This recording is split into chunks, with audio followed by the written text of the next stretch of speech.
എല്ലാവർക്കും Arya serial spot റിവ്യൂയിലേക്ക് സ്വാഗതം. ഈ വീഡിയോ ഇഷ്ടപ്പെടുവാണെങ്കിൽ ഒന്ന് ലൈക്ക് ചെയ്തും സബ്സ്ക്രൈബ് ചെയ്തും ഒന്ന് സപ്പോർട്ട് ചെയ്യണം കേട്ടോ. പവിത്രം പ്രൊമോ വിശേഷമാണ് പറയാൻ പോകുന്നത്. അടിപൊളി പ്രൊമോ ആണ് വന്നിരിക്കുന്നത്. ഈ പ്രൊമോയിൽ ഫുൾ ആയിട്ട് കാണിക്കുന്നത് വിക്രമിനെയും ഗൗരിമോളെയും. അതേസമയം തരുണിന്റെ ആവശ്യം തന്റെ മകളെ നോക്കാൻ വേണ്ടുന്നുണ്ട്.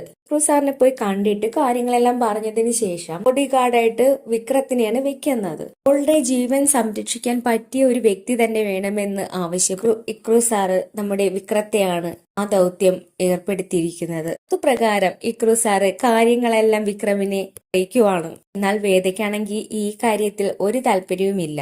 ബോഡി ഗാർഡിന് മോളെ ഏൽപ്പിച്ചു കൊടുക്കുന്നതിനോട് വേദയ്ക്ക് ഒരു താല്പര്യവുമില്ല, അമ്മയായ ഞാനുള്ളപ്പോൾ. മാത്രമല്ല വേറെയും പണിക്കാരവിടെയുണ്ട്. അവളെ സ്കൂൾ ബസ്സിൽ വിട്ടാൽ പോരെ, അങ്ങനെയൊക്കെ ഓരോ കാര്യങ്ങൾ തരുണിനോട് വേദ ഉന്നയിക്കുന്നുണ്ട്. അതേസമയം തരുണിനാണെങ്കിൽ ദേവരാജനുമായിട്ടുള്ള പ്രശ്നം കാരണം ഇനിയും ദേവരാജൻ എന്തെങ്കിലും അപകടങ്ങൾ ഉണ്ടാക്കിക്കൊണ്ടേയിരിക്കുമെന്ന് തരുണിന് വല്ലാത്ത പേടിയുണ്ട്. നാട്ടിലായിരുന്നാൽ പോലും നിസ്സാരമായിട്ട് അയാൾക്ക് എത്തിപ്പെടാൻ കഴിയുന്നതാണ്. അതുകൊണ്ട് തന്നെ മോളുടെ ജീവൻ രക്ഷിക്കേണ്ടത് തരുണിന്റെ കടമയാണ്. അതുകൊണ്ട് തന്നെ തരുൺ ഒരു ബോഡി ഗാർഡിനെ ഏർപ്പെടുത്തുവാണ്. തരുണിനും വേദിക്കും അത്യാവശ്യം ശത്രുക്കൾ ഉള്ളത് കൊണ്ട് തന്നെയാണ് തരുൺ ഈ കാര്യം ഉറപ്പിച്ചതും. എന്നാൽ വേദിക്ക് ഇഷ്ടമല്ലാത്ത കാര്യമൊന്നും ഇപ്പോ തരുൺ നിസ്സാരമായിട്ടാണ് കാണുന്നത്. അങ്ങനെ ഓരോ തീരുമാനങ്ങൾ എടുക്കുന്നത് തരുൺ ഒറ്റയ്ക്കാണ്. തന്റെ മകളാണ്, അതുകൊണ്ട് തന്നെ അവളുടെ കാര്യത്തിൽ തീരുമാനമെടുക്കേണ്ടത് താനാണെന്നാണ് തരുൺ ഉറപ്പിക്കുന്നത്. ഇതേ തരത്തിൽ തന്നെയാണ് തരുൺ വേദയോട് കാര്യങ്ങളൊക്കെ പറയുന്നത്. ഇത് കേൾക്കുമ്പോ തരുൺ പറയുന്ന കാര്യങ്ങൾ കേട്ടിട്ട് വേദയ്ക്ക് വല്ലാത്ത വിഷമം തോന്നുവാണ്. തരുണിന്റെ അമ്മയാണെങ്കിൽ വേദയോടൊപ്പം നിൽക്കും, തരുണിന്റോടൊപ്പം നിൽക്കും. ആ ഒരു സിറ്റുവേഷനാണ് നടക്കുന്നത്. അതേസമയം തന്നെ തരുണിന്റെ അമ്മ ഇടയിൽ കൂടെ ചരട് വലിക്കുന്ന പരിപാടിയുമുണ്ട്. അതൊട്ടും തന്നെ വേദയ്ക്ക് മനസ്സിലാകുന്നുമില്ല. ശങ്കരനാരായണനോട് പറയുന്ന കാര്യങ്ങളൊന്നും വേദ അറിയുന്നില്ലല്ലോ. കാലത്തേക്ക് പോട്ടെ മോളെ, കാര്യങ്ങളൊക്കെ നടക്കട്ടെ എന്ന് തന്നെയാണ് തരുണിന്റെ അമ്മ വേദയെ പറഞ്ഞ് ആശ്വസിപ്പിക്കുന്നത്. മോളും ജോലിക്ക് പോയി തരുണും ജോലിക്ക് പോയിട്ടുണ്ടെങ്കിൽ മോളെ നോക്കാൻ ഒരു ആള് വേണമല്ലോ. അതുകൊണ്ടാണ് തരുൺ ഈ തീരുമാനം എടുത്തതെന്നൊക്കെ തരുണിന്റെ അമ്മ പറയുവാണ്. എന്തായാലും ആള് വരട്ടെ, ആള് നല്ലതാണെങ്കിൽ മാത്രം വെച്ചാൽ പോരെ, എന്നിട്ട് നമുക്ക് കാര്യങ്ങളൊക്കെ തീരുമാനിക്കാം എന്ന് തന്നെ തരുണിന്റെ അമ്മ വേദയോട് പറയുവാണ്. അതേസമയം തന്നെ വേദ തരുണിന്റെ അമ്മയോട് പറയുവാണ്, എന്റെ ഒരു അഭിപ്രായവും തരുൺ ഏറ്റെടുക്കുന്നില്ല. അതിന് അവനറിയില്ലല്ലോ ഇതിലൊരു അവകാശം അവനില്ലാന്ന്.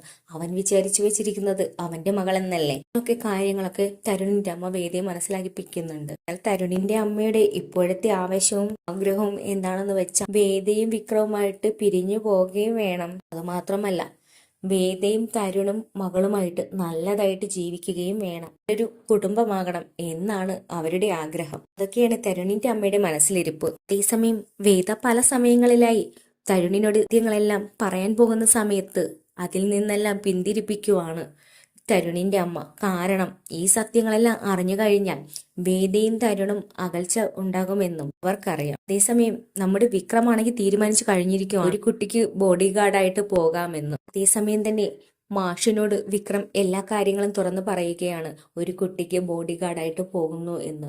പക്ഷെ അതൊട്ടും തന്നെ മാഷിന് ഇഷ്ടമല്ല. അതേസമയം മാഷു പറയുവാണ്, ഇത്രയും ശത്രുക്കളുള്ള ഒരു വീട്ടിലേക്ക് പോയി കഴിഞ്ഞാൽ നിന്റെ ജീവിതം പിന്നെയും കഷ്ടത്തിലാകില്ലേ എന്നാണ് നമ്മുടെ വിക്രമിന്റെ അച്ഛൻ വിക്രമിനോട് പറയുന്നത്. അതുമാത്രമല്ല നമുക്ക് അത്യാവശ്യം ശത്രുക്കളുണ്ട്, അതിൻ്റെ കൂടെ ഇനിയുള്ള ശത്രുക്കളും കൂടെ ചേർന്നാൽ നിന്റെ ജീവിതം താറുമാറാകും എന്ന് വിക്രമിനോട് പറയുവാണ് മാഷ്. അതേസമയം മോനോട് ഓരോ അപകടങ്ങൾ ഇനിയും വരുമെന്ന് പറയുമ്പോൾ വിക്രം പറയുവാണ്, ഇതിൽ കൂടുതൽ ഇനി എന്ത് അപകടങ്ങൾ വരാനാ അച്ഛാ എന്ന് വിഷമത്തോടു കൂടി തന്നെ വിക്രം ചോദിക്കുവാണ് മാഷിനോട്. ഇതുവരെയും എന്റെ ജീവിതത്തിൽ നടന്ന കാര്യങ്ങളൊന്നും സാധാരണയായി നടക്കുന്ന കാര്യങ്ങളൊന്നും അല്ലല്ലോ അച്ഛ നടന്നത്.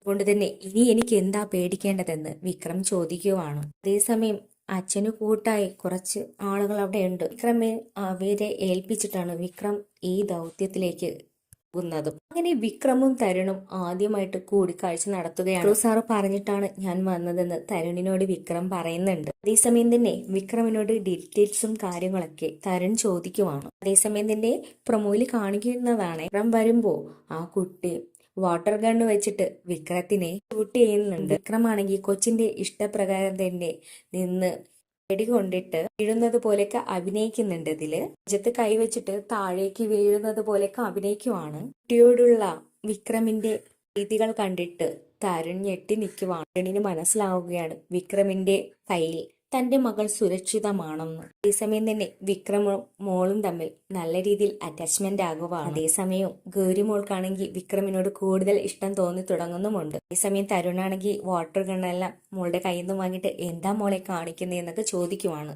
ഒരു മോളോട്. അതേസമയം തന്നെ വിക്രമിനെ നല്ലതുപോലെ ഇഷ്ടപ്പെടുന്നുണ്ട് നമ്മുടെ തരുണിന്. എന്റെ മകളുമായിട്ട് മിങ്കിൾ ചെയ്യാൻ പറ്റിയ ഒരാൾ തന്നെയാണെന്ന് ബോധ്യപ്പെടുന്നുണ്ട് തരുണിന്. അതേസമയം തന്നെ തരുണിന് വലിയൊരു ആശ്വാസം തോന്നുന്നുണ്ട് തന്റെ മകളെ ഏൽപ്പിച്ചത് ശരിയായ കൈകളിലേക്കാണെന്ന്. അതുപോലെ തന്നെ പിന്നെ കാണിക്കുന്നത് സ്കൂളിലേക്ക് കൊണ്ടുപോകുന്നതും വിളിച്ചു കൊണ്ടുവരുന്നതും മോളോട് കൂടുതൽ സ്പെൻഡ് ചെയ്യുന്നതും എല്ലാം മോൾക്ക് വിക്രമുമായിട്ട് നല്ല രീതിയിൽ അടുപ്പമുണ്ടാകുവാണ്. അങ്ങനെ വേദിയും തരുണും ജോലിക്ക് പോകുന്ന സമയത്ത് ഫുൾ ടൈം വിക്രമിന്റെ കൂടെയാണ് ഗൗരി മോളുള്ളത്. ഒരു ദിവസമേ തരുണും വേദിയും വീട്ടിലേക്ക് വരും. ആ സമയത്താണെങ്കിൽ വിക്രവും വീട്ടിലേക്ക് പോകും. കൊണ്ട് തന്നെ ഈ വേദിയും വിക്രമും തമ്മിലുള്ള കൂടിക്കാഴ്ചകൾ ഇപ്പോൾ നടക്കുന്നില്ല. അതേസമയം തന്നെ വിക്രമും മകളും തമ്മിൽ കൂടുതലായി അടുത്തുകൊണ്ടേ ഇരിക്കുവാണ്. അതേസമയം തന്നെ ഗൗരിമോളുടെ ചില സമയത്തെ സംസാര രീതികൾ കാണുമ്പോൾ തന്റെ വേദയെ വിക്രം ഓർക്കുകയാണ്. എന്നാൽ ശരിക്കും വേദയെ പോലുള്ള ഒരു വായാടി പോലുള്ള ഒരു പെൺകുട്ടി തന്നെയാണ് ഗൗരിമോള്. വേദയുടെ അതേ